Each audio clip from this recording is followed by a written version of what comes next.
And we got to continue to develop him. So you say, okay, we're going to go back. That was his first time, right? That's his first go round. We're going to go back and we're going to do it a little bit different, but we're going to do the same things and see if he gotten better. Because it's also giving them clues on projecting of what he can be. Because I didn't see enough, but I definitely, what I saw was not very good. And here's what I'm going to say about it is typically when you're a quarterback and you get in a game, and I'm going to use someone who went somewhat similar to him, but not mobile, but he went in the draft about, he went 4th round. Kirk Cousins. When Kirk Cousins first got in the game for RG3, it's just now hit me right now. Mm-hmm.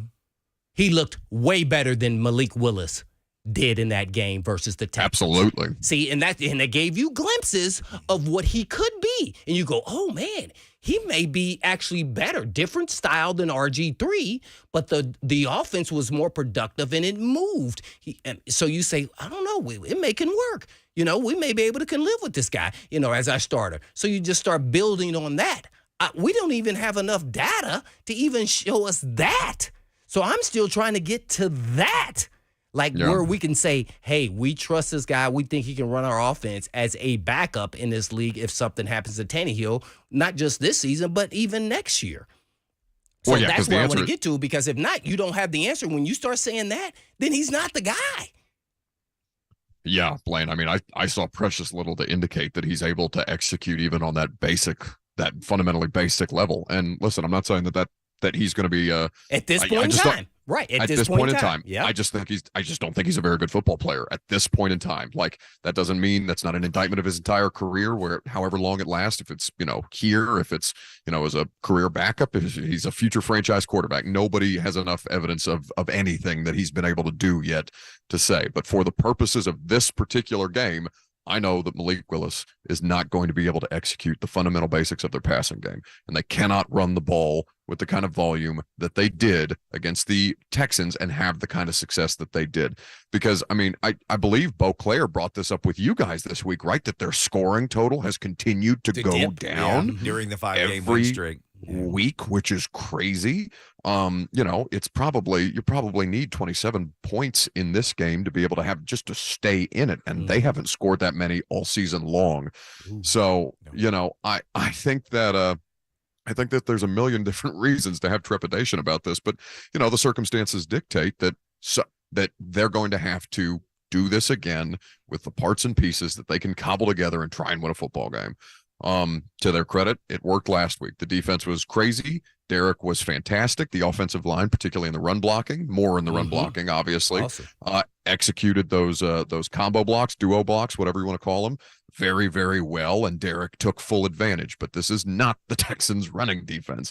This is Chris Jones. This is Nick Bolton. This is a really, really strong group of players with an experienced defensive coordinator in Steve Spagnuolo, who, Blaine, I know you know well. Coach. Know him well. Right. In Philly.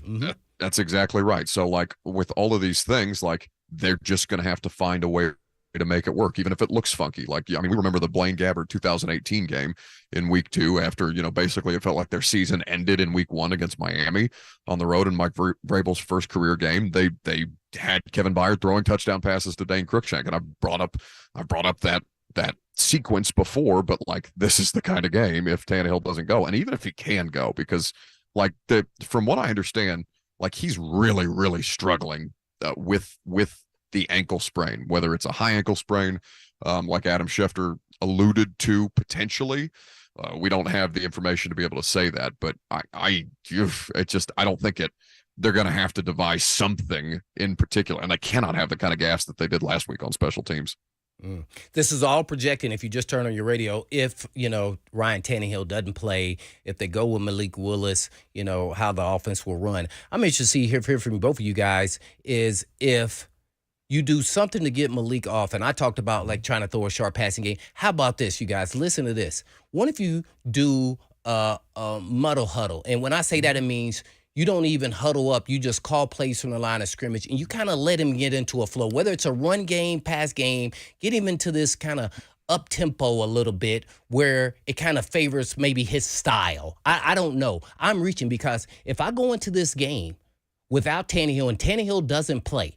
When I finish this game, win, lose, or draw, I am going to get glimpses of if Malik Willis can possibly be our starter next season. That would be my goal if I'm the coach. I win, lose, or draw. If Malik Willis plays, I need to know that. I need to see some flashes. Last week, I didn't see nothing, and it actually wasn't enough. But it wasn't enough for a reason. Let's be honest. Now, they couldn't stop him from running the ball either. But, I mean, man, this is the NFL 10 times, and the weather wasn't part of this equation? Not at all. So yeah, that doesn't happen. So I got to find out if he can be my guy in down the line. And you can start seeing glimpses of that. Every position, regardless in the NFL, when you start a guy and he's never started, you start seeing glimpses of what he could be and if he can be a starter in this league. And we walked away from that not knowing anything. Basically nothing. I mean, so I walked away like, maybe a backup. That's how I felt. Maybe. And I'll come back the next day like, I haven't seen Woodside start in a regular season game, but I saw what he looked like when he was good in a preseason game. I saw what he looked like when he's bad in a preseason game. So I felt like I had more info on him. No, there's no disputing that. We've seen Logan Woodside start games with whether I'm in the AAF. Like, I know that's not the NFL, and by any stretch of the imagination, it's not the same kind of offense. You're not game planning for the same kind of defense. You're not playing against the same caliber of players, but still, like, we've seen Logan Woodside enough to know what he is, and they have seen Logan Woodside enough to know what he is, however limited that might be. But I mean, Blaine, to your point about tempo, that's as comfortable as Malik looked all last week. In the 2-minute at the end of the first half when they're trying to set it up. Now, I know he took an egregious sack and there was some poor pass protection. There was a lot of different things that happened that knocked them out of field goal range for the opportunity to, and I know you made mention of this last week, the opportunity to steal points before half, even if it's just the field goal, which Mike Vrabel usually, they do well to equip them to do that. So that's as comfortable as we saw Malik look. I can't offer an explanation as to why that is, other than he just, he doesn't have to overthink about things. He can just go out there and play. But I mean, it's going to require a much greater level of discipline this week than it did last week. And I wouldn't have anybody hold their breath. Yeah, the reason why I say that, because I think it would make, just to your point, Buck, it would make things clearer as a picture of what they need to do. Just think of Tennessee, UT, the Vols, and their offense, not against Georgia, but it clears up who has who and what they're doing on defense in the secondary. So then you know instantly where you're going with the ball immediately. And if that guy's not open, you go to number 2. I thought the game was too fast for him. It never slowed down, even during a game for his first start. And typically that happens, but the game starts slowing down a little bit. You start seeing it, and it just never happened because he didn't throw enough. So I'm trying to make it as easy as possible for him at times so I can see what I need to see out of him moving down the road. Right now, we think Logan Woodside's a good, he's a backup, right? We know where he sits, right? Now he's a third stringer, but we knew he was a backup last year, and we were comfortable with that. Can Malik at least get us to there? And right now, we don't have the answer. And if we don't know the answer, that means he's not. Let's do this, gentlemen. Let's take our first break of the show. When we come back, if Troy is on the line, if you want to get involved, we're actually streaming live today, so you can weigh in on various forms of the Zone TV chat. We can see and respond to you there.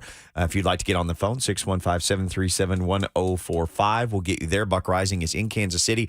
Blaine Bishop, Mickey Ryan, our man Axon Jackson, right here in Nashville, taking your calls and talking Titans and Chiefs. Sunday Night Football on the Lee Company Countdown to Kickoff. Lee Company, all you need. Visit them online at leecompany.com.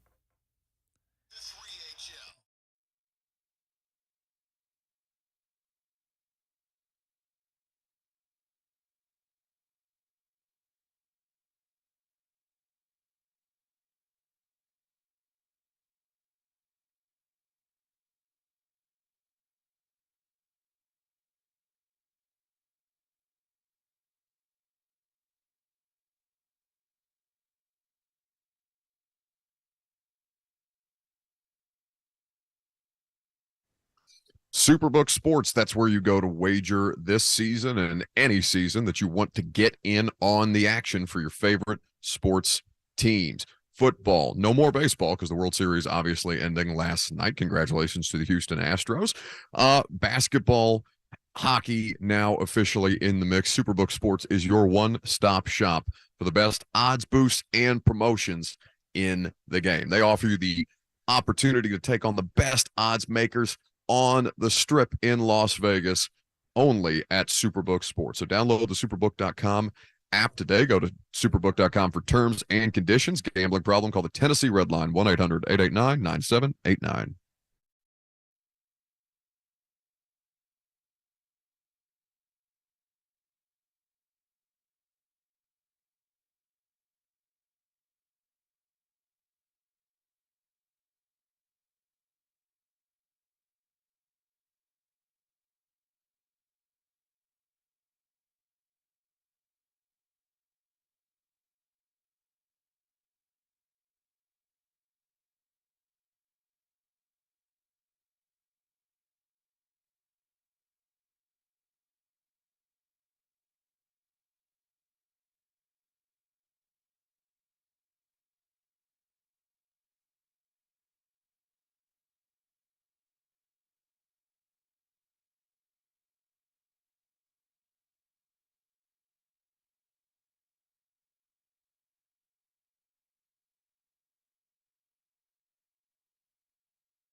Lee Company countdown to kickoff on 104.5 The Zone. Facility managers need a reliable partner for their HVAC, plumbing, and electrical needs. They trust Lee Company's 24/7 service and their team of experts. Your next play is to visit leecompany.com. Lee Company, all you need. So we spent the first segment of this program talking about the Titans quarterback situation and what if Ryan Tannehill can't go. It's interesting, guys, because this would be 2 games that Ryan Tannehill has missed. Buck, you brought up the tweet from Adam Schefter that mentioned the possibility, because none of that has come out around here, the possibility of a high ankle sprain.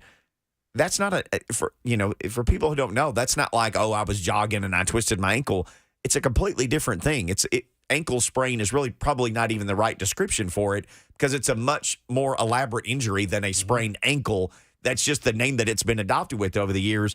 But I just don't get it. If he has a high ankle sprain, and we know look at Tennessee fans waiting on Cedric Tillman to come back, and he had a tightrope procedure, and they've been waiting for it. If he does have that, you could have put him on IR. You could have put him in a boot for 4 weeks, and then he could have come back down the stretch. I just have a lot of questions about how bad this thing really is. And obviously, they didn't think it was that bad or thought he could play through it by not putting him on IR at this point, because you get a roster exemption. You get some benefits of putting someone on IR.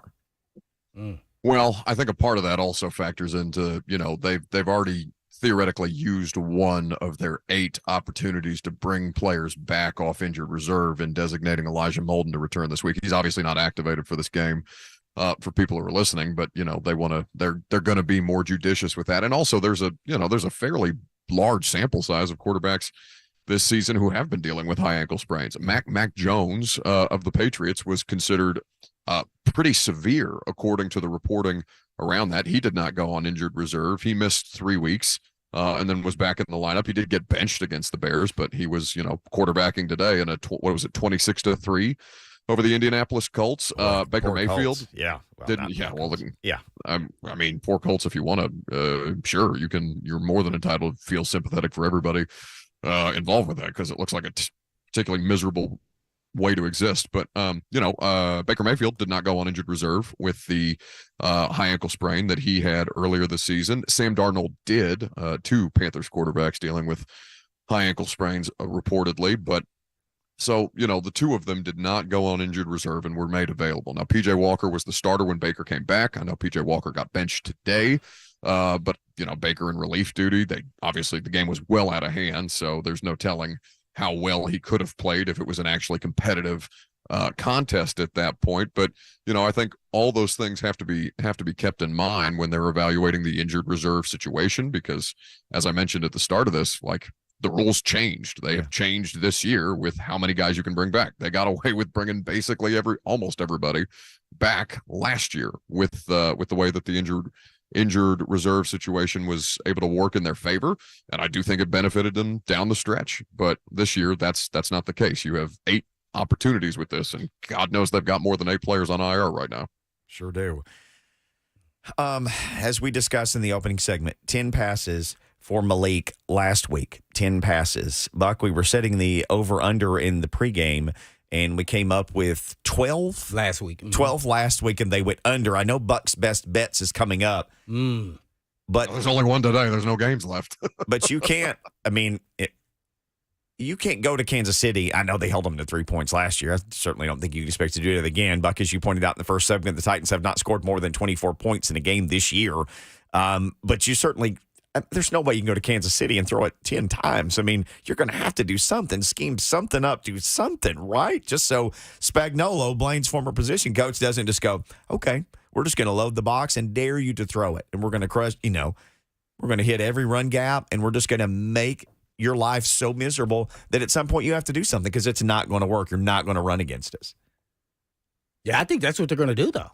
Yeah. I think they have no choice. I agree. They have man-to-man corners. We had the KC guy on, and Dana Hughes, and he talked about that. They play man-to-man. They're a lot more physical on defense than they have been in the past. Actually, he said their offensive line is much more physical and way better than he think. And he said within the cylinder, he was talking about the 2 guards in the center. So I'm interested to see how that matchup goes throughout this game. And only thing about that, doing that, playing man-to-man, I don't think they're too concerned much about our receivers. Not to say that they can't make plays, is that if Henry hits a crease, now there's no secondary defense or third level players that can get to him, maybe one guy in the open field. So once he hits a crease, it's over. So they better make sure they have gap discipline. But that's how I would approach this game, and I would dare Malik Willis or whoever is the quarterback outside of Tannehill, and that would be my game plan against Tannehill, even though he's a better passer than anybody else they have on the team.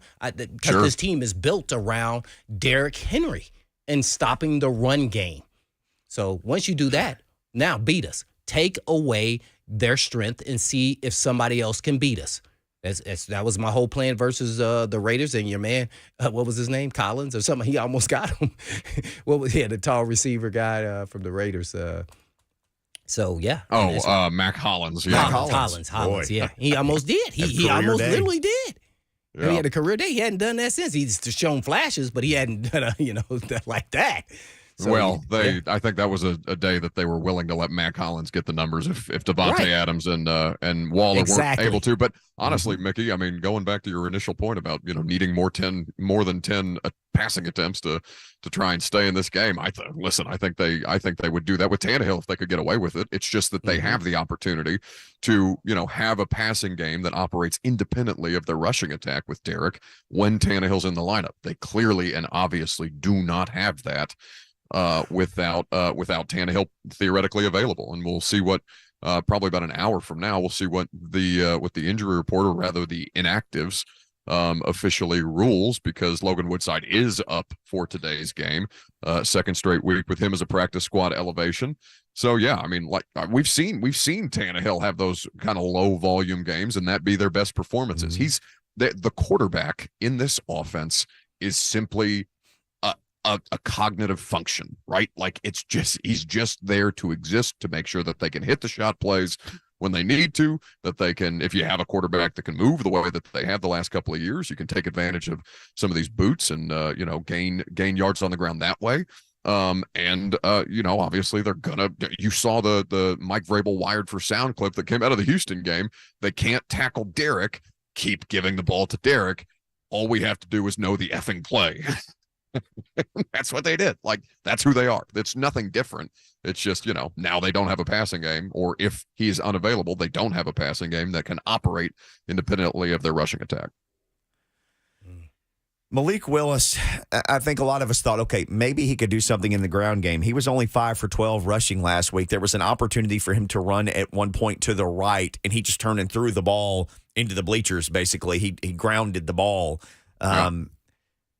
They didn't really run a lot of sprints for him. They ran one sprint out where Derrick Henry was in the flat, and he essentially just flipped in the ball, and then Derrick Henry, lowered his head and ran for 9 yards. But we didn't see a whole lot of the stuff that I thought we would see.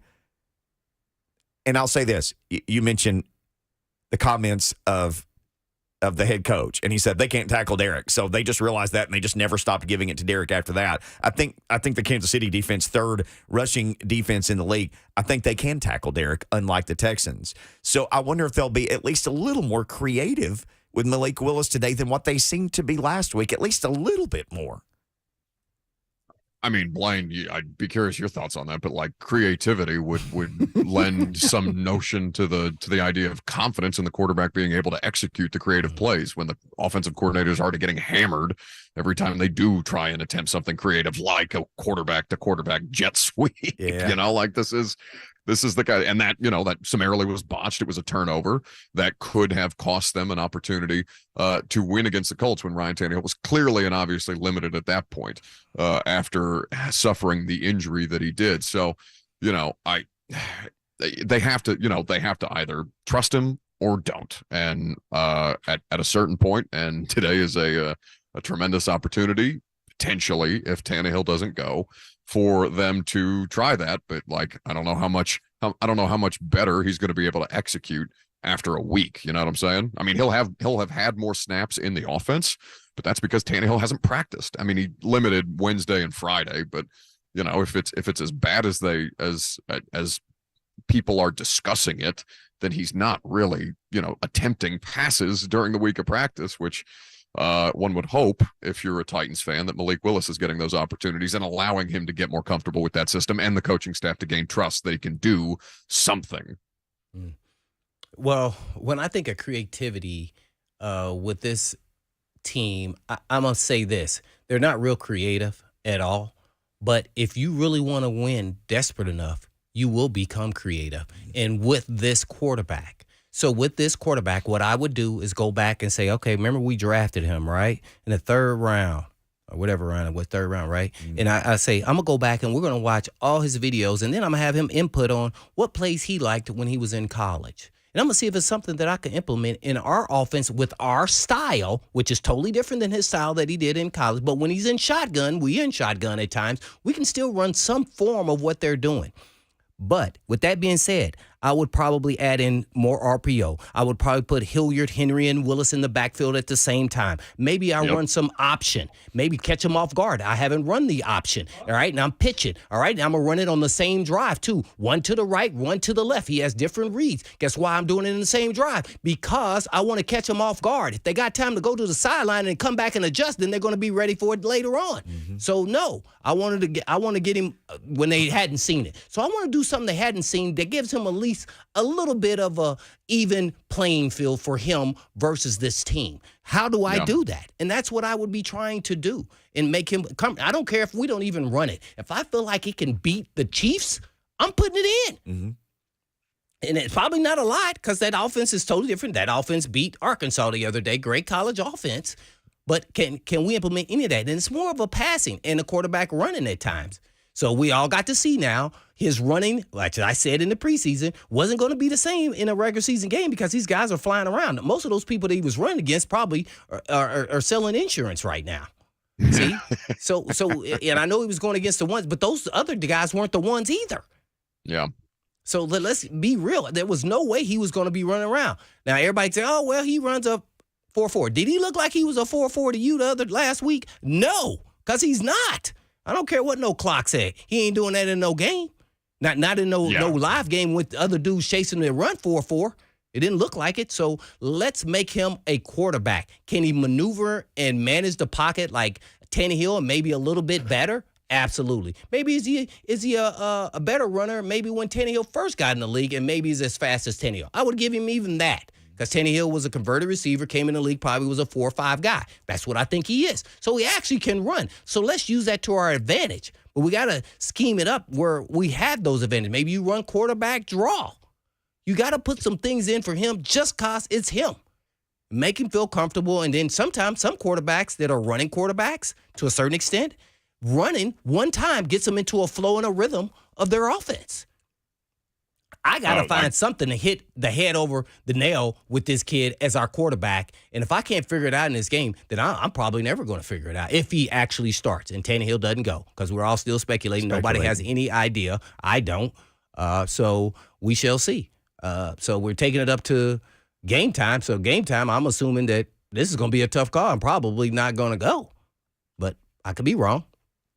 I know. It's definitely trending towards Tannehill not being available at this point. But like you said, nothing definitive. I couldn't agree more, Blaine. I mean, the RPO game has to be a factor. Has to be a factor when you have the kind of skill set that this guy obviously possesses. And you bring up, 4.4 speed. I couldn't be more with you in the idea. I don't care how fast he can run in a straight line. I care. It's right. Play speed. It's play strength, right? Can he utilize that? Not just, just to know that he has it, but be smart about the way that he deploys that ability. We've talked about these things before. And the recognition has to be there. So all of these things, and listen, it's the best possible way for him to learn. There's no better experience in the NFL than to get out here, especially against a defense like this that's coming off a bye week. I mean, we haven't even touched on the Chiefs yet. They've got Patrick Mahomes playing as efficiently as any quarterback in the sport right now. Andy Reid is 20-3 coming off a bye, and the defense is Chris Jones is we haven't talked about Chris Jones very much because Jeffrey Simmons obviously locally has been overwhelming and he doesn't carry the brand equity that Aaron Donald does, but this dude is playing just as well as Jeff is. And people are feeding off of that around him. Now Frank Clark is obviously not going to be available, but this is a veteran defense that is going to recognize, it's going to smell blood if they feel like he is uncomfortable out there, and I'm certain at points he's going to be if he's out there, then this is something that they're going to look to tee off on early and often. The crazy thing is, too, they're 30th against the pass. Like most of the time we'd be saying, oh, gosh. And we're literally sitting here saying, do you think they'll throw it 12 times today? They're 30th against the pass. And we are literally sitting here saying, gosh, what if they got creative and ran some read option or, if he could hit like a simple slant or a shallow dig or something like that, which they could not do last week. No. They struggled to do the most basic things in the offense. 30th against the pass, and there's nothing that says they can take advantage of it. And Blaine, you talked about this. You played for Spagnuolo. I mean, even if you get Tannehill, you're getting Tannehill on 1.5 legs or a leg and a quarter. I mean, you're still not going to. Then he's probably not as mobile. So, yeah, they got to get rid of the ball. But their offense probably could function if he can. I don't even remember which ankle it is. Is it the right ankle or the left ankle? It's the right. It's right his plant foot. It's right. Yeah, see. And that don't get me into it. I'm not a quarterback guru. I don't like this front foot throwing by Malik Willis. He translating his weight and balance. That's why you come up with some of these throws that are like, whoa, man, that didn't even make it. Or, oh, that went way too high. I'm like, man, you get away with that in college, but no. In the pros, you have to be a functional, very disciplined in how you go about being a quarterback. So there's a lot of work here. So I'm interested to see if we can just get him to be at least comfortable where he can manage the offense. And I want the game to slow down for him. And I want to see if that can happen in this game. I got to see it. I got to see him be able to sit back there. I think his mind was thinking 50 billion things running through his head the whole way, trying to do all the right things, by the way, that they're telling him to do. Just it wasn't happening, and it was just going way too fast. So how can you do that? You just try to make it as easy as possible for him. That's it. That's it. And you can say, oh, we're going to make it comfortable. Throw the quick 5-yard out. Let's see what happens. Goes pick 6. Uh-oh. You don't want that to happen. So you say, well, man, we can't even throw that. Well, what did he do there? I mean, that's supposed to be a gimme. The guy's playing off. Or let's see him throw a fade with press coverage and they're blitzing us. Mm-hmm. 1, 2, 3, ball out. Can you do that? I want to see those things. Good last week. But man, I gotta see it if he plays. Oh, hell yeah. And then, guess what? Now, if he can't, and then they make a decision to go in a different direction, boy, people will be upset. And then they'll come in and see Woodside manage the offense and he and do a decent job. And they go, that's how we want it to look. I think the question becomes, could he hand it off to Derrick Henry or Dontrell Hilliard, or could he make reasonable throws within the offense? Watch this. Y'all gonna really be mad at me right now, Buck. I actually want to see the Chiefs somewhat stymie the running game because I want to see if Malik Willis can freaking throw the ball. I'm not mad at you at all about that. It's critical. I mean, you know it's what? essential. What did I say I wanted to come out of this game? If Malik Willis can be my number 2 quarterback, I gotta know. Do I see potentially he can be that? Well, now, that's not to say he's not going to make mistakes. He's going to make mistakes, but I got to see it. I remember my first start. I remember everybody's first start that I played with. Yeah, did I make mistakes all over the place? But I showed glimpses of, I think this guy can be a player for us. Mm-hmm. I haven't even got close to that yet with Malik Willis. I can't even tell you. Blaine, in a league where Cooper Rush can go, what was he, 3-1, 4-1 in starts without Dak Prescott? Yeah. Like that has, especially in an expanded regular season, 17. I know it's only one additional game, but I mean, you see the injuries around the league. Did anybody see how many people for the Packers went down? Like, you have to have a quarterback who you can reasonably trust to execute the offense. And I'm not mad at you one bit. I am 1,000% with you, Blaine. They have to figure out a way. It's almost like they have to be forced into something other than being ultra conservative, because that's what their game plan was last week, right. And it worked, right? It worked. It did. They won the game. They survived turnovers. So of Mike Vrabel's 3 keys, right? Outrush the opponent. It gives you a 75% chance to beat, to win the game. You have a higher QBR than the opposing quarterback. You have an 80% chance to beat the game. You win the turnover battle, whatever. These are the 3 things that Mike keys on every day, regardless of who the opponent is. And they did 1 of 3 last week, and they won, right? Like, Malik Willis had a lower QBR than Davis Mills, who was not good by any stretch of the imagination, and they still found a way to win the game. So they have to be. It almost seems like this, and it's almost like we talked about this with Vegas, right, a couple of weeks ago on the defensive side of the ball. Will they be forced out of the thing that we know they like to do enough to where they recognize it in real time and say, okay, we have to go outside of what we know is safe. This is anywhere but a safe environment, to be certain, but there's no better time than the present to figure this out. We got to get to Buck's best bets. That's the final segment of this hour. Then Buck will depart. Blaine and I will have you for the last hour of this program. Then we'll hand it off to Coach Mack and Mike Keith and Rhett Bryan and Titans Amy and the whole crew on Titans Countdown. But about an hour and 20 left of this great program, so don't go anywhere. We will get to phone calls as well, I promise you. Coming up, when we come back, Buck's best bets on the Lee Company Countdown to Kickoff. Lee Company, all you need. Visit them online at leecompany.com. Party foul.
Lee Company Countdown to Kickoff continues on 104.5 The Zone. Lee Company, all you need. Visit them online at leecompany.com. Buck Reising for one more segment. Blaine Bishop and Mickey Ryan and you as darkness falls upon Nashville at 4:44 p.m. Buck, how dark is it in Kansas City? Because it is dark, getting quickly dark out here. Got some daylight still there? Yeah, no, sun's still up. Everything, the weather's actually pretty decent. The last time I was here was -19 in the sun for that AFC Championship game. Yeah, a couple of years ago, and I've never felt a cold like that in my entire life. But so far, beautiful as far as football weather's concerned. Well, quickly before we go to your picks, any updates on potentially players may play or not play that were on the injury report? Like I'm thinking about some guys were illness, and I mean, it was different guys kind of on there, on and off again. Well, Bud Dupree is something that was in question. He is here, and it sounds like he's going to be available. I know he was ill, correct? Yeah, and that's obviously something that everybody's dealing with. Flu season is at its peak right now, and it's I don't know, for anybody who watched the Texas A&M game, apparently that completely ravaged half of their locker room. More than that, right, yeah. Right. So like that's going to be prevalent as a part of this. Tannehill last week, Ben Jones a couple of weeks ago. Whether or not it's the same kind of stuff, the locker rooms are a petri dish anyway. It's basically like sending your kids to daycare and whatever kind of germs they bring back, I'd imagine, for those of you in the audience who have children. But I would anticipate seeing Bud out there today. Okay, that's it. And one more other question. Do you see any other possibility, and I'm just kind of throwing it out there, that we see Malik Willis and Logan Woodside if Tannehill doesn't go? Throughout the game, like a 2-quarterback deal. I would not, by any stretch of the imagination, rule it out. Blaine, you talk about creativity. Mm-hmm. I would give them the opportunity to do something and at least try and keep Kansas City guessing because, for as little film as we have on Logan Woodside, the Chiefs have less. So right. They are going to have to figure out a variety of different ways to do this. And I frankly think that makes a lot of sense. Let's get to Buck's best bets. Jackson, you know what to do. Let's hit the sounder. Look at me. Let's do it. Your money, you know what else? You're a big winner tonight. I'm going to ask you a simple question. I want you to listen. Who's the big winner here tonight? Buck Reising. Pay him. Pay that man his money. It's my money and I need it now. Here comes the money. Here we go. Money talk. Here comes the money. Let's make some money for some people back there. I hear Blaine Bishop cackling in the background, enjoying the hell out of this. Coach Mack is here, by the way. He's hanging out. Nice. Just rolled up the man in black, making it happen. Yeah, the press box started to get a little crowded in here up at Arrowhead. But not a crowded slate left on the board because there are 2 games left of the Week 9 NFL schedule. And at this point, you're looking at the Titans and the Chiefs on Sunday Night Football and the Monday night game. But we're going to stick with Titans and Chiefs right now. The line moved this morning to Kansas City -13.5 in your Superbook Sports app. Maybe they know who's the quarterback. Yeesh. Well, listen, they sure as hell had the Georgia-Tennessee game figured out. Vegas built 17 new hotels off the amount of money that were betting the Vols. They tried to make their Mattress Mac money back, Buck. They lost $75 million on him. $75 million on the World Series. That's right. 10 down to win 75 mil cold hard cash. We're not betting that kind of money, or at least I'm not. You may be. But I would look at the Chiefs and I would say keep an eye on the quarterback situation. But if it's not Ryan Tannehill, I would bet the Chiefs to be able to cover the 13.5 points. I think they can win by 2 touchdowns easily, even as I think the Titans defense is a much, much better unit than the one that kind of got bum rushed in Buffalo back in Week 2. Now, if Tannehill plays, I would still probably take the Chiefs to cover because a limited Tannehill against this particular front, that's a tough look out there. I just can't see any way that they can score enough if things get out of hand to keep this within the betting margins a close game. No more bets. That's a quick segment this week, Buck. Come on, man. Well, I mean, I've got.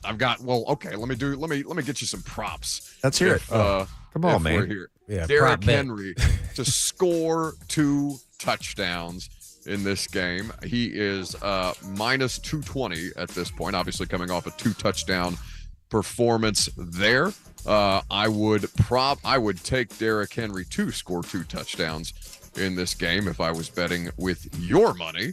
But remember that the last time he was here, he threw a touchdown pass to Michael Pruitt, and that is not something that counts towards the Derrick Henry touchdown scored total if he throws a touchdown pass. Derrick Henry's over/under for rushing yards at 114.5. I mean, just for the sake of them being in this game, I would have to. It has to go over. He's going to have another otherworldly performance. I'd probably bet the over on that, even as the Chiefs are particularly stout against the run. Holy cow! I saw a much lower rushing total for Derrick Henry. That must have changed greatly. FanDuel had him at 88.5 yards earlier today.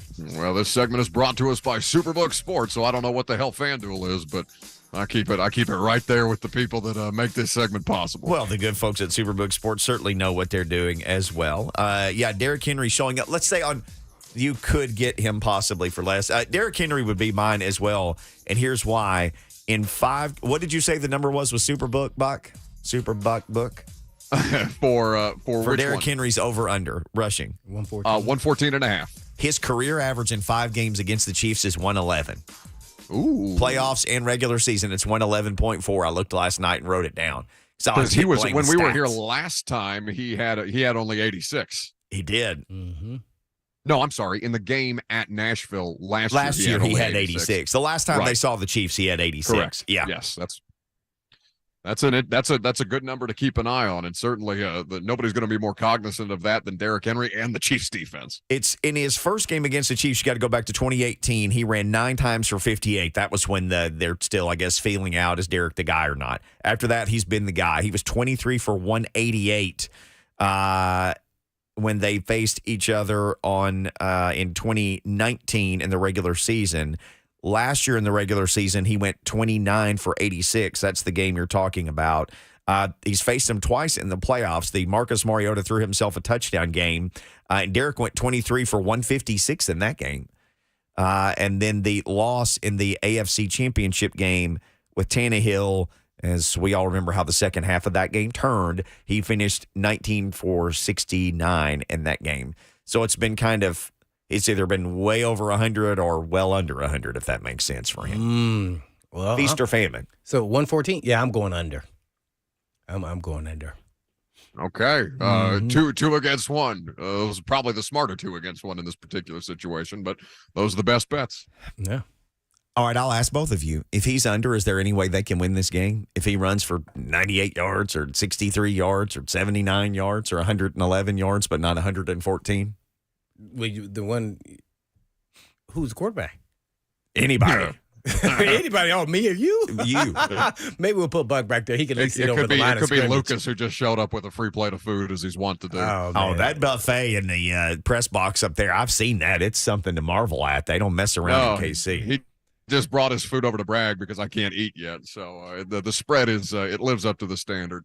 I will say, yeah, I mean, is there any chance that they can win if he goes under that rushing total? Yeah, I mean, just by nature of them physically being on the field, I almost cussed, but weird bleep can happen. Hey, Buck, I have breaking news from Twitter. Also, the defense can have a field day, and they're going to get opportunities. So they had field day last time against him. They knocked him silly. The other guy finished the game. This is from Yates Baby 99 on Twitter. Yates Baby 99. He says Buck is accidentally giving the rushing plus receiving total. That's 114.5. Mickey has the rushing total.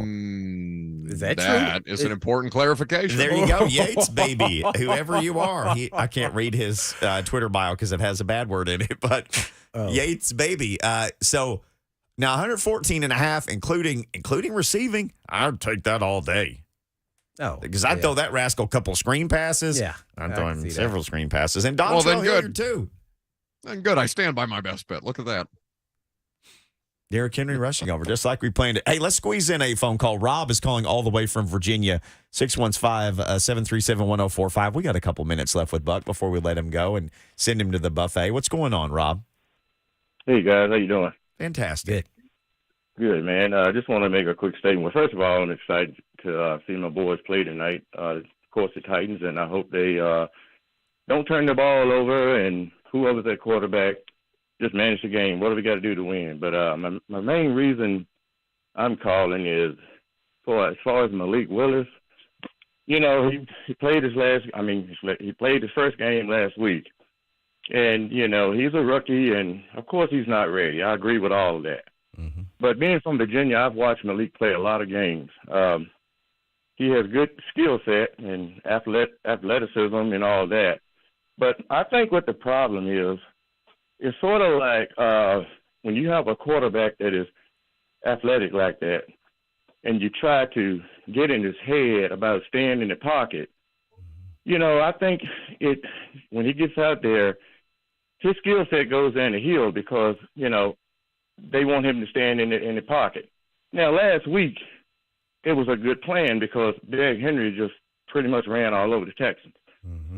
But my question is it a such thing as a person, you know, you get into his head too much, then all of a sudden, you know, everything that he can do, it just goes down the drain.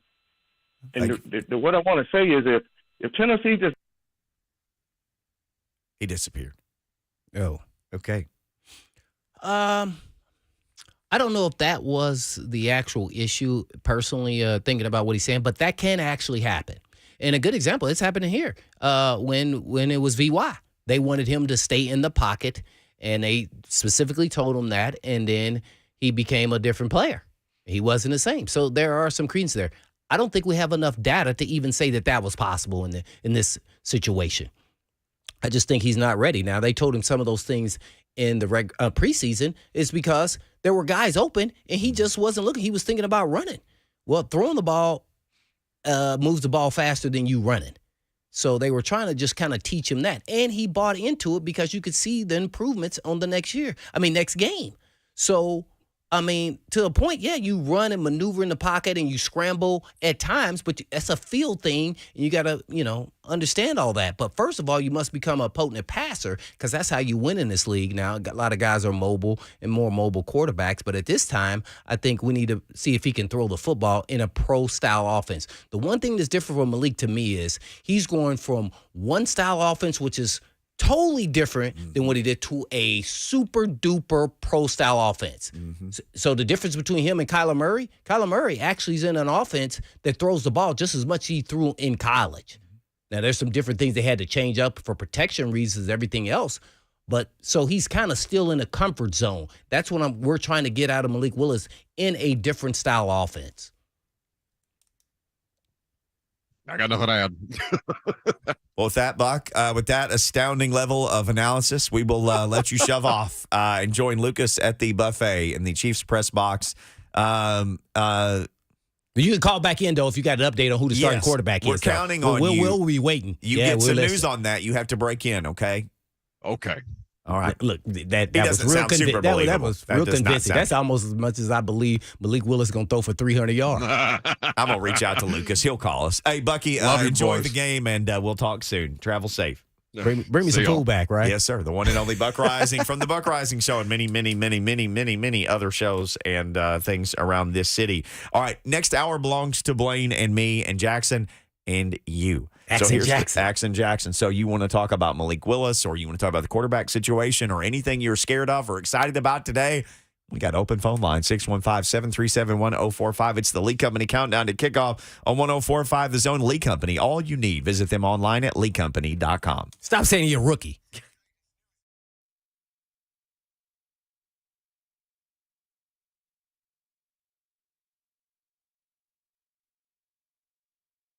Superbook Sports, that's where you go to wager this season and any season that you want to get in on the action for your favorite sports teams. Football, no more baseball because the World Series obviously ending last night. Congratulations to the Houston Astros. Basketball, hockey now officially in the mix. Superbook Sports is your one-stop shop for the best odds boosts and promotions in the game. They offer you the opportunity to take on the best odds makers on the Strip in Las Vegas, only at Superbook Sports. So download the superbook.com app today. Go to superbook.com for terms and conditions. Gambling problem, call the Tennessee Red Line, 1-800-889-9789.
Buck Reising has officially shoved off to join the pregame festivities in Kansas City. Blaine Bishop is here, though. Mickey Ryan is here. Action Jackson is here. And you, if you want to jump on the phone, 615-737-1045. The third hour of a special edition of the Lee Company Countdown to Kickoff today. Buck had an hour solo. We had an hour with Buck. Now we do the Blaine and Mickey hour as we traditionally do when Buck Reising goes on the road. Can't do any of it without the great people at Lee Company. The Titans trust their home stadium to Lee Company to tackle their HVAC, plumbing, and electrical problems. They can protect your home, too. Your next play, visit LeeCompany.com. Lee Company, all you need. We are awaiting word, if you're just joining us, just getting in the car, just catching up with things. We are awaiting word from Kansas City about who the starting... when we're going to Party Foul? Well, we are going to Party Foul after this, so you can join us. So hang out with us in Cool Springs. That's right. Party Foul in Cool Springs is where the party is tonight. So gas up the car and head on down there and order the hottest chicken they got, and then come and challenge Blaine to have the hottest chicken because you like hot stuff. Oh, I do. You do like hot stuff. Yeah, my stomach doesn't, but I do. Well, you know me. I can't touch any of that stuff. But I can have the regular chicken because their regular chicken is fantastic. What's the hottest you can go? As hot as it can get. Are you serious? You're going to do that tonight? I don't know if I'll do it tonight, but you asked me how hot I can go. Oh, you can That's like take ask off. somebody how low can you go. I can go as low as I need to go. I was like, hey, man, how you going to tackle that guy? As low as I need to go. Shoestrings. I'm going to tie shoestrings. How low do you think the Titans' passing total can go tonight if Ryan Tannehill doesn't go? Heck, for that matter, if he does go. I'm picking the over. The over 15. Over 15. We didn't set an over this week with Buck. We didn't do it. We set it at 12 last week, and they hit 10. It's got to go over. This is a different team, different offense. Just, one of the better teams in the AFC. We just saw the Bills go down to the Jets today. The Jets are in the AFC East, right? Everybody in the AFC East got a winning record right now. They're doing what the AFC West was supposed to have done. Yeah, but one thing that was alarming that I saw on that, the Bills are 0-2 in the division. And even though they're in first place, the 5-3 and whoever was after the Jets and everything, they are right there at 2-1 in their division. So they're actually ahead of them in the division if this keeps going. And they're only one game back, the Jets and the Dolphins. So, yeah, who also won today, right? Against the Bears. Dolphins did win today. Bears fans really unhappy with how that game was officiated. Justin Fields ran wild. He had like the greatest rushing day for a quarterback ever. Oh, really? Yeah, he ran like 15 times for 175 yards or something like that. Yeah, my wife was watching. She's a big, oh, Tariq Hill, Tua, Waddle. So I just be walking around like a duck, waddling. Well, she wants to see points on the board. So I was watching it, but I wasn't watching it like that. They finally cut Fields loose. He threw 28 passes he completed 17 for 123 yards, 3 touchdowns, no interceptions. He ran 15 for 178. And they lost? And they lost 35-32 to the Dolphins. Miami has shown, you can get in a shootout with Miami, and Tua can just keep scoring more than you can score. Although, again, I have some relatives and in-laws who live around Chicago. I checked their social media accounts. They were extremely upset about the way that game was officiated. But, I mean... And that was in Chicago, wasn't it? Was it in my? I thought it was in Chicago. It was in Chicago. Yeah. Yep. So they didn't get any home. They apparently did not get any home cooking. We spent a whole lot of time in the first hour. Well, our middle hour, the normal first hour of the program. We should be able to check inactives. Hopefully, before the end of this show, we'll have those. The game starts at 7:20 tonight, so hopefully, we'll have inactives before we go.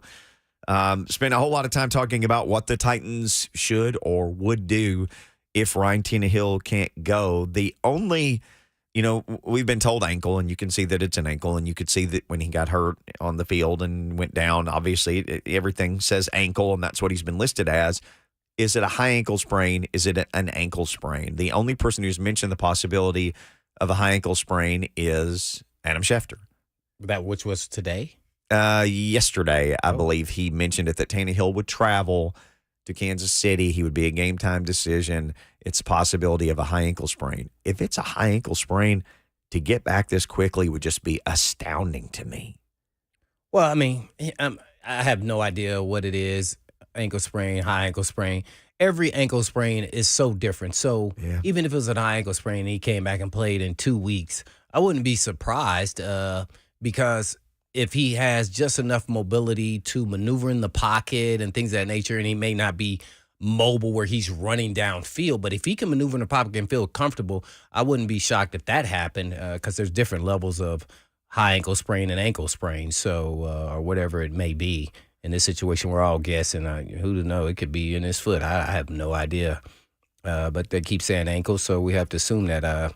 So, yeah, every player, and also every player is so different.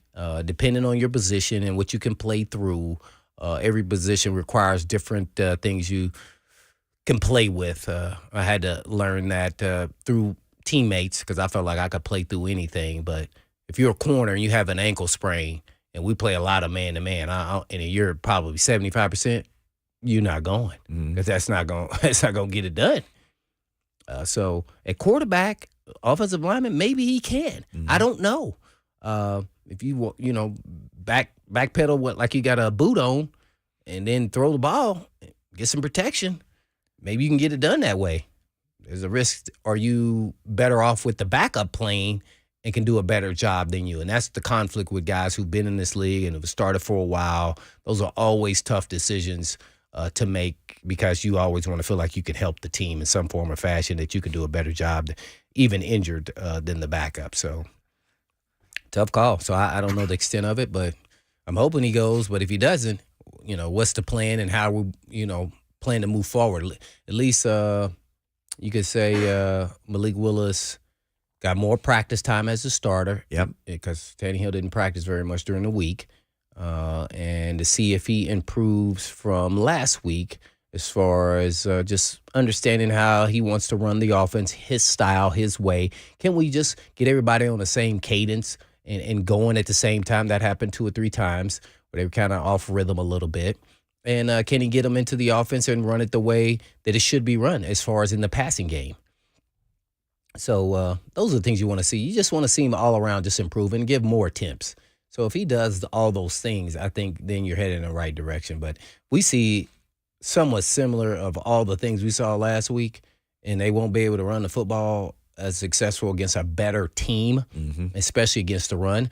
The Texans were last versus the run. This team is in the, top 5? They're 3. So, yeah, not to say you still can't run the football, but I would assume that Derrick Henry's not going to have a 200-yard day. That's not to say he won't have a 100-yard day, but you sure hope you have some threats on the outside. So I would love to challenge the Titans and just how about coming off and throwing the ball first play? Play action pass and go downtown. Shock the world. Why not? You on the road? No, I mean, you would have to. They would never suspect that. What? I know you know the stat. I don't know it. What are their run ratio on first down or in the first play of the game? I bet it's high on the run deal. I would bet 80%, especially when you got the king and the way this team is built around the run game. Play action pass, man, they going to be all man, especially if they give you what you want like you thought you're going to see on film. They got everybody up there and they're man-to-man. All we need is one guy to beat their guy, and all you got to do is have half step. And Malik, show us your cannon, man. Get back there and let it loose. There is no reading. There is no confusion. Throw it downtown. Why not? And then you quiet that KC crowd too, because their crowd, they are impactful. They have a little bit of a college spirit to them. Oh yeah, let's just say that they're one of the louder stadiums for NFL games that I played in, and I've been in there a few times, and it was shocking. Both times. The first time was super shocking, but the second time when I was they a yelled little more Chiefs prepared. at the end of the anthem, did you jump? Yeah, I did jump, and then I jumped out the box. Then I started jumping up and down. Then I'm like, woo, this is what it's all about. Yeah. Oh, I loved it. Yeah. I forgot who was the I don't know who the starting quarterback was in that game. Trying to remember. Your rookie year? No, not in the playoffs. Okay. In the regular we all season. know who that was. Joseph Montana. No, I'm talking about when we played at Kansas City for the first time. I think Montana got hurt. Was it Steve Bono? Yep, it was. Okay. Steve Bono, 13. There you go. That's who it This was. is before he became like the MVP Steve Bono. This is when he was kind of finding his way. He didn't become that guy until his 30s. I know. Which is crazy. Look up his stats, people. Yeah, he was pretty good. This dude in his mid-30s went on an unbelievable run. Let's go on an unbelievable run and take some phone calls. Adam in Portland will join us first in this hour. Hello, Adam. Ooh, I remember Aaron McNair. Hey, buddy. Yeah, man. I'm is Tannehill and Bud Dupree, have they been drinking out of the same big gulp, man? Why is Bud Dupree on the injury list for illness? Well, that's not good. And then, my main focal point of my call, I would like for you guys to talk a little bit more about Jeffrey Simmons, just because when the game that Tannehill got hurt, Big Jeff also got hurt, if y'all remember that. He went out. Sure. He stepped on a guy's foot. Mm-hmm. You want to know, my heart fell through my shoes when he got hurt. So I could say it, even with Derrick Henry on the team, as much as we all love Derrick Henry, Jeffrey Simmons is the best football player that's been on the Titans roster in a long time. I think he's the best player. He makes everybody around him better. I think we need Bud tonight. I want y'all to talk a little bit about Jeff, just because I think they should make it a focal point to get him signed, man. If you could do it in season, do it in season. Figure out a way. I just can't see this guy not being a Titan. Adam, I appreciate the phone call, man. Yeah, we if you're new to the station or new to Nashville or whatever, we do a show called Blaine and Mickey, 1 to 3, Monday through Friday. We've talked a whole lot about Big Jeff and like getting him re-signed, and we've thrown potential dollar amounts out there, and because it's Aaron Donald is 31 and change. The next guy is 21. Mm-hmm. So there's a $10 million gap between number 1 and number 2. Okay. Yeah, we'd love all for him to be here forever, right? Especially when he's at his highest peak. But the question is, how much do you pay Big Jeff? And it's easy to say, oh, we got to give him whatever he needs, or whatever we got, we got to keep him. No, that's not how negotiation works. You just went through, let's just use the even numbers. 31 is the high, Aaron Donald, and 20, let's use 21 as the low. DeForest Buckner, number 2. Who's the number 2. So there's a big gap, $10 million difference right there. So here's how you start negotiations. If you're coming from Big Jeff, you're going to go in for a high number. You're shooting for a high number. A lot of people say, oh, you should shoot for a little bit more than what Aaron Donald is because you're younger. That's what they're going to say. And I'm sure your agent's probably going to say that. 32. 32. So I go, 32 million. And if he says that to me and I'm the GM, I go, and what stratosphere are you talking about? Mm-hmm. So here's what I would do is say, well, Big Jeff, if we don't sign you, all you can do is hold out and we can fine you. So guess what? I'll offer you $22 million, fully guaranteed for 4 years. So 22 times 4, and whatever bonus you want to come up, take it or leave it. Bang. That's it. And then that's how I'm gonna give it to them the first time. And then they're going to come back and they're going to try to say, well, I mean, if you want to, you got to set the standards low. That way you get to the number where you're trying to get to, which for me as a GM, I don't want to go over 25 for him because I don't think it's going to be another generational player come along that's as good as him. So that number 21 and 31, that gap's going to stay there. Mm-hmm. And guess what? Oh, Aaron Donald's got 3 MVPs, defensive MVPs. Yep. Big Jeff, how many you got? So then I keep knocking you down 31, 30. Okay, how many promos you been to? 2? 1? He been 9. Boom. How many years he been in the league? 9. You ain't been in the Pro Bowl every year you been in the league. So when you start doing all these pecking orders, it'll put him, to me, to make me happy on both sides. $25 million is the that's where I'm. Guess what? Because Big Jeff, I'm gonna tell you this. I could franchise tag you. Mm-hmm. I could tender you. Yes, I got 3 more years. I don't have to give you nothing. So what you want to do here? You want to take the 22 or you want to ride out this 3 years? I'm going to keep you doing your prime. You ain't going nowhere. If you ain't playing for us, you ain't playing for nobody. And I love negotiation.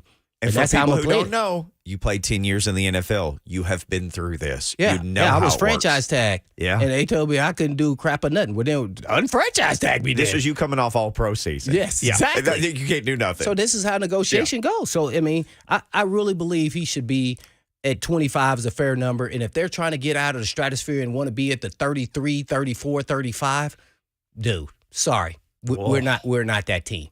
Because a lot of agents would say you should start at Aaron Donald's number. Mm-hmm. Guess what, dude? He's 33 or whatever number he is, and he's at the end or on the downward cycle, and we can't start there. I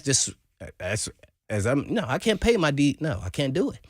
Do you want to win or you want to get paid? You're going to still get paid at 25. So, yeah, and I got you for 3 years. Do you want the sign-a bonus? and want to up your base salary from $2 million to $22 million. Dude, that's a big raise there, man. I think that covers inflation. So, I mean, it's just the way it's got to be, because you got to set the standard, because if not, he's going to get way out of kilter because of the Aaron Donald. And Aaron Donald's he's on a different plane. I mean, it's different. And then if they try to, no. Well, let's say Tom Brady was an elite player, right? The GOAT. He took less every year. I'm sure the quarterbacks was mad at him, but it didn't keep him from getting paid. The other quarterbacks did it. Nope. I don't think he was ever the highest paid, at least throughout his tenure with New England. Oh, sometimes not even close. Right. Yeah, not even close. So do you want to win, or do you want to get this? Because guess what? All that, you're gonna win and get paid with this. So that's what you bring to the table. Is he an elite generational type guy? Absolutely. And you want to keep those guys forever. But negotiations aren't always fair on both sides, and that's the way the league has set it up. So they can hit him over the head for 3 more years. See, they have to turn him for 1 more year, and they can franchise him 2 years. And they only owe him 10.1 next year. 10.3, I think, is the number for next year. And all he can do is hold out him and get fined. This is different during my time. They did fine me, but they didn't fine me. They can't forgive you anymore, though. Yeah, they forgave him. Yeah, they can't anymore. I know. Like guys who get fined and it'd be like wink, wink. Okay, when you sign it goes away. It doesn't go away anymore. You got to eat it. Yep. And that's why they traded A.J. Brown, because they thought it was going to be a ruckus because he wasn't going to show. And they said, we don't need this problem. He's a little bit of a diva, and he's an elite receiver. We're not going to pay that because in this offense we don't throw enough, and so he's never going to reach the number that he wants to get paid. Like $25 million. That means we need to be feeding him at least 10 targets a game. He wasn't getting that. He wasn't going to get that here. So you rationalize the numbers. Derrick Henry is somewhat underpaid because of much as they use him. It's about the usage and the style of offense or defense that you're in. Big Jeff is off the charts. He's great at any defense that you want to put him in. He's at that point now. So whether it's here or somewhere else, he's gonna get some big numbers. But they still have his rights, I would say. That's a tough pill to swallow. So for us still having your rights, what I'm trying to force you to do is take less now, but you're still getting more than you ever would have made with the contract that you currently have. You just said $10 million. Well, you're going to get $10 more million based off what I just told you. So you're going to double that. So, and do you like your taxes, comfortability? You pretty much run your show. It's your defense. I mean, there's a lot of things. I mean, it's valuable, here. So, yeah. But there's a history here with first-round picks under John Robinson. None of them have ever played a 5th year. That's it. Crazy. That's it. That's the whole thing, Blaine. None of them have ever played it. I said, wait a minute, there had to be one. No. Huh? Remember, Adoree almost did, but that was the last year you could still cut him, and they gave him his option and then still cut him. Yeah, and then NFL changed the rules, so you can't do that anymore. Can't give him the okie doke. The Titans got him to change a rule. They did. They were like, wait a second, we still cut him? Okay. But the next rule to be changed is they need to push back the trade deadline or have two more, or another trade deadline, have 2 trade deadlines. Well, that's apparently a thing people really wanted this year. It's the busiest trade deadline in history. Yeah. And apparently there were people trying to petition the NFL to push it back. Yeah, a couple more weeks. That'd be nice. Oh, my gosh. I want just like 2 weeks of open season on trades. You kidding me? We could talk about it every day. Malika's on the line. Lots of Big Jeff talk. I love it, man. We're just getting ready for this Chiefs game tonight, and Malika knows she's going to carry the rock. Derrick Henry, what's going on, Malika? Thank you for calling. Well, thank you, guys. I love listening to 104.5 The Zone from Will and, all of you guys. So here's my thing. I'm a Titans fan. Yes. But here's my thing. People can say I'm weird. The Titans need to score touchdowns. Do what you need to do. Defense. Maybe you never know with the NFL. Maybe we'll be lucky and Mahomes will, I don't know, throw interceptions. We'll return them for touchdowns. Derrick Henry will, run for a touchdown. But we need to score touchdowns, ladies and gentlemen. Just remember that. No field goals. Convert on third down. Do what you need to do. And the other thing is, I don't know why. Does Derrick Henry, I know he did great last week. Does he look really does he look like he's like slower? Not like in a bad way. Like he seems faster. It's like after the injury, he's like, the way he's running, he's just like different. You know, he's doing it, but it's like, it's slower. And I want to hear you guys. I love your show. Tighten up. Thank you, guys. Thank you, Malika.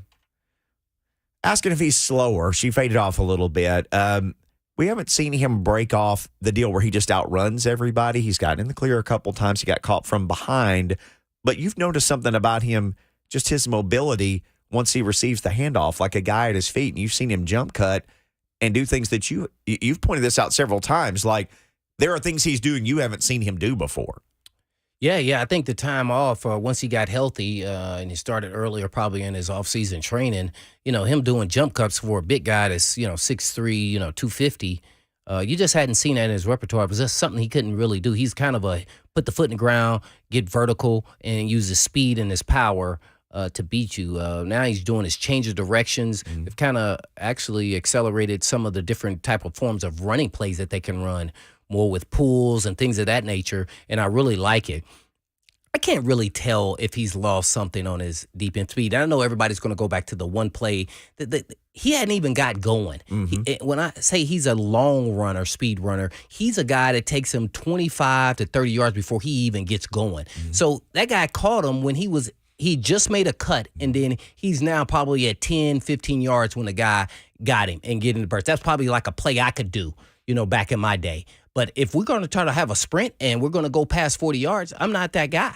And so that's when I want to see him out there. And he's in the clear blue and they just catch him from behind. Then to me say that he's lost a step. But as far as his overall ability as a player, I think he's gotten better.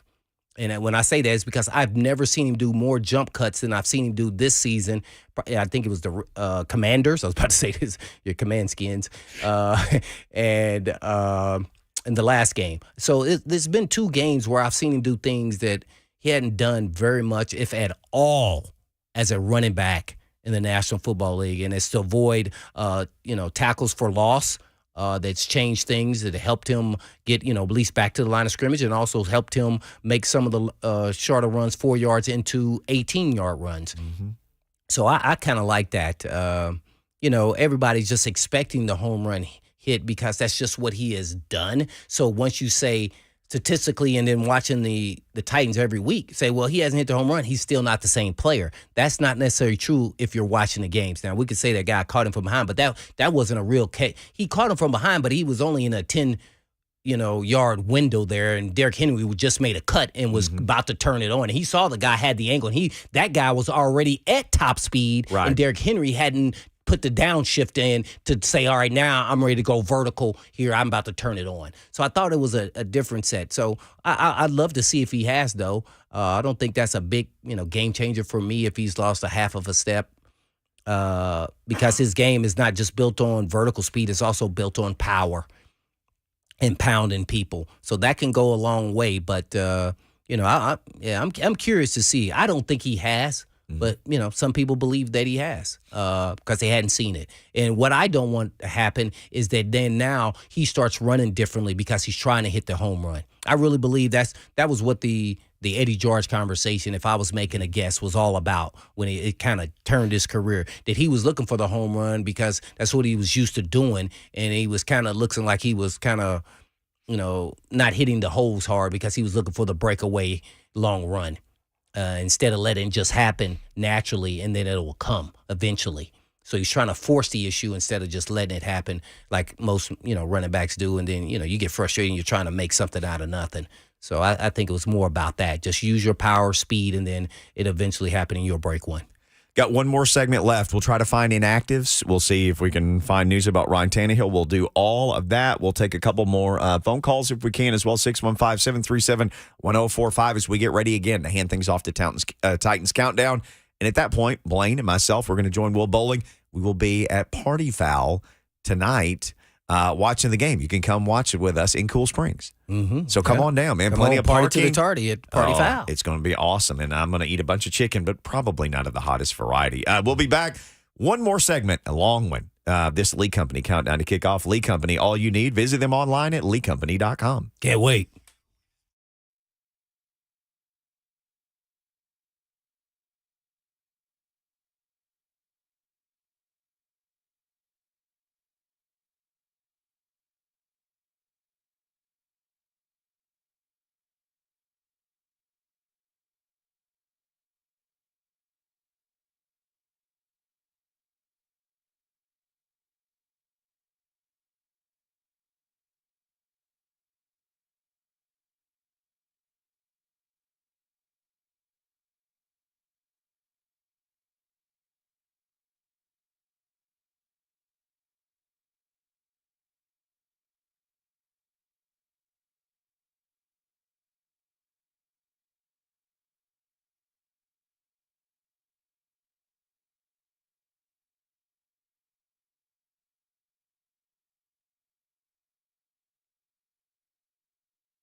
Okay, so yeah, that was kind of if Malik does go. Do you think they kind of practice this week, or may revert back to his college days, to where it's a one read or two read, and then have him, kind of sprint out of the pocket and maybe do use his legs more than actually, stand back there? Because I understand that he's still really raw and still kind of learning the system. But, yeah, do you think they'll just have him, make one or two reads and then get out of the pocket and get what he can?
something. It just only looked like the middle safety was about to drive. I don't think he could have made the play, though. Let's grab a Could have been a couple. blow-up hit, though. Yeah. Let's grab a couple more of these phone calls. Will in Nashville up next on the Lee Company Countdown to Kickoff. Hey, Will. Hey guys, looking forward to this game tonight, seeing them in the on the big Showtime. I was thinking tonight that if we're going to come out of there with a win, we're going to have to get some type of defensive touchdown. Last year against in LA, we got Kevin Byard, KB got that pick. Like six.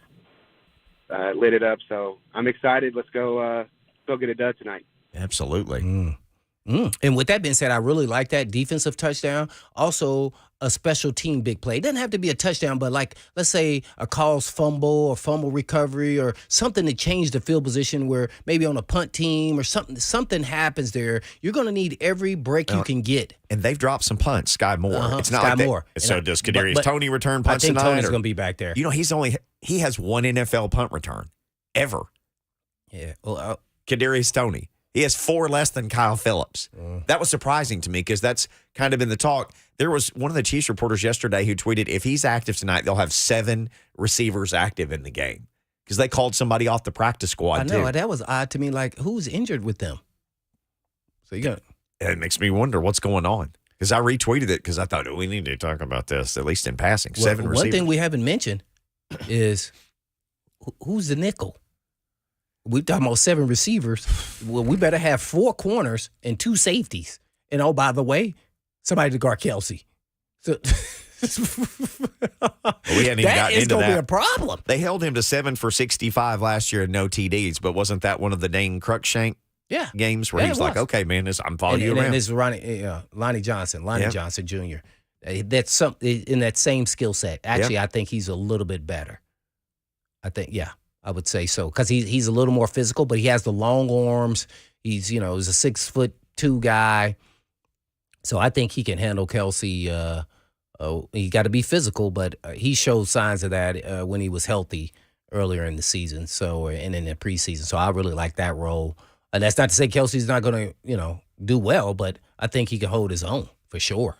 I have no doubt about that. I mean, but Kelsey's Hall of Fame player, so yeah, he's going to get his. But do you contain him? Contain him, you keep Kelsey under 70. I think you're doing a good job. But they have other receivers. So who's the nickel? Does Farley end up playing because of all the receivers that are actually up and playing for the Chiefs? So where does that put everybody? Mitchell, McCrary, Moden's not up, right? He can't. He's not coming up because he didn't practice very much. I'm assuming. I don't think he did. So who are the 4 corners that can play nickel and corner? Who are the 4 guys? And then now is Byard playing nickel now? Hooker's out. Let's go there. Who was actually a nickel. Yeah. Based off what they did last game. So I'm afraid that Farley has to be out there. And I don't know why I keep thinking that because I feel like I'm having a panic attack over here. Well, they cut Ugo. Right. So that rascal. See you, man. Who are they throw the ball and have like 4 receivers out there at all times. And I don't see if Hardeman has to get in the foot race. I don't see anybody running a foot race with him in our secondary. Nobody.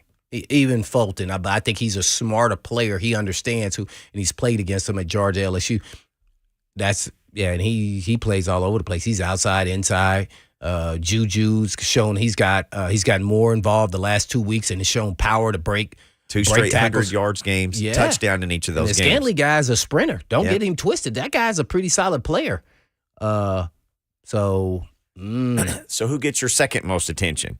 Kelsey's got to be. He's like their leader in pretty much everything. Does he get your most attention? Does Juju get your?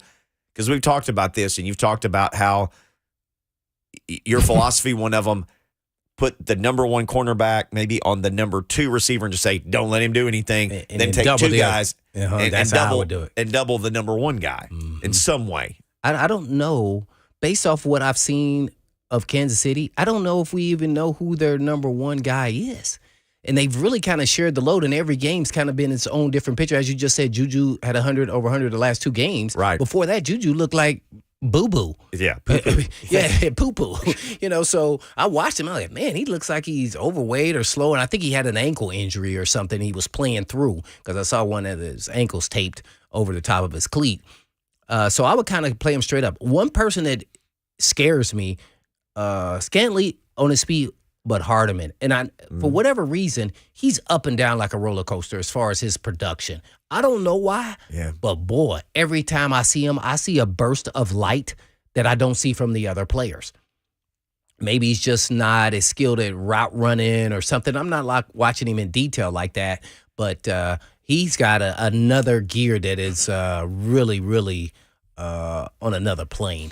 So I don't know if I would double him. I would kind of play our defense. I'm interested more so who's playing in the slot. Who, and then does that put Byard down in the slot, and does that bring in who's the other safety? I mean, all of those things. If Lonnie Johnson's playing the dime guy, I mean, man, we getting real short. I sure thought Ugo could have helped us out here. Well, on the flip side, you think we'd even see one play of dime from Kansas City tonight? Oh, no. Who you diming? Right. One play of nickel? Maybe on 3rd and 8 or something. Yeah, they're gonna play nickel. Yeah, so they'll do nickel. I put the biggest people I had. Like, hey man, 22, he's gonna get it 30 times. Just stop him. Yeah, I would keep my linebackers out there, my pass, guarding linebacker out there, but I'm really focused on stopping the run with them. Even on 3rd down, it has to be down anything over 5 yards. I'm still thinking they're gonna run the football. Mm-hmm. Especially if Malik Willis plays. That's what I'm thinking. So, Tannehill thrown on the field with no movement. Who said that? Derrick Henry Burner. Yes, on our Zone TV chat. Derrick Henry Burner. It's 5:49. We got like 4 minutes left. So if this drops at the same amount of time before kickoff, it should drop about 5:50. So we should have the inactives here any second. I'm watching Kim Smith, who works football communications for the Titans. Usually she is among the first people to drop that. So I'm seriously and quickly. Tannehill throwing with no movement. That means no can do. There's all kind of movement at quarterback. So that ain't tricking nobody. If he can't go, and again, hopefully we should know here any second who the inactives are. If you're starting Malik, would you consider having something for Logan Woodside? Or would it be like, nope, I'm going to go with Malik. He's a number 2. He goes until he gets hurt or something. Or would you say, we have a package also for Logan? I'm just asking. Would you think about that? I definitely would have run it across a conversation as far as in the coaching staff meeting room on Monday earlier this week to see where we're going to go. And I'm sure everybody voted, let's give Malik one more shot. Let's see him. We'll get to see him throw the ball a little bit more. But let's keep Woodside ready and prepped, ready to go, and make sure he knows everything. So no, I would keep Malik Willis out there starting. But man, if he starts making a lot of mistakes, I know it sounds bad, but I may have to take him out. You are sitting down, right? Mm-hmm. Titans inactives for Sunday Night Football against the Kansas City Chiefs. I'll go in reverse order just to prolong the agony. Ooh. Kevin Strong, Jordan Roos, Sam Okwanu, Torrey Carter, and Amani Hooker, who've already been ruled out. This is reported by Kim? Kim A. Smith, Ryan Tannehill. Ryan Tannehill, I knew it. So what you gonna do? What you gonna do? What you gonna do now? Well, we all know what's gonna happen. Malik Willis time. Yep, on prime time. If you can't show out on prime time, man, I don't know if you got the goods, man. That's what I'm getting at, man. I better see something that gives me, okay, I see where this can potentially go. I got to see him look better than last week. And I feel like he has no choice because it can't get any worse than what it was. That sounds bad. They threw it 10 times in an indoor football game in 2022. There was no wind. It wasn't no weather. A blizzard. It was no weather. It was whatever it is in that Normo Dome in Houston. And they threw it 10 times. And like Mike Vrabel said, they were all mic'd up. They can't tackle Derek. Well, Chiefs can probably tackle Derek. Derek ain't going for 219 Well, or they played whatever. them the last, 5 years or so? They play the Chiefs every year, yes. Yeah. Oh, my. Yeah, I'm looking at these inactives. So, man, Tannehill. So, this is not a normal ankle sprain then. What is he out there doing then? Throwing the ball? He walked in the thing tonight just with his shoes on. No. Jimmy Wyatt had video. He need to go get a boot on. We want to take all pressure off of there. And that means he's getting close to me. But how close can he get?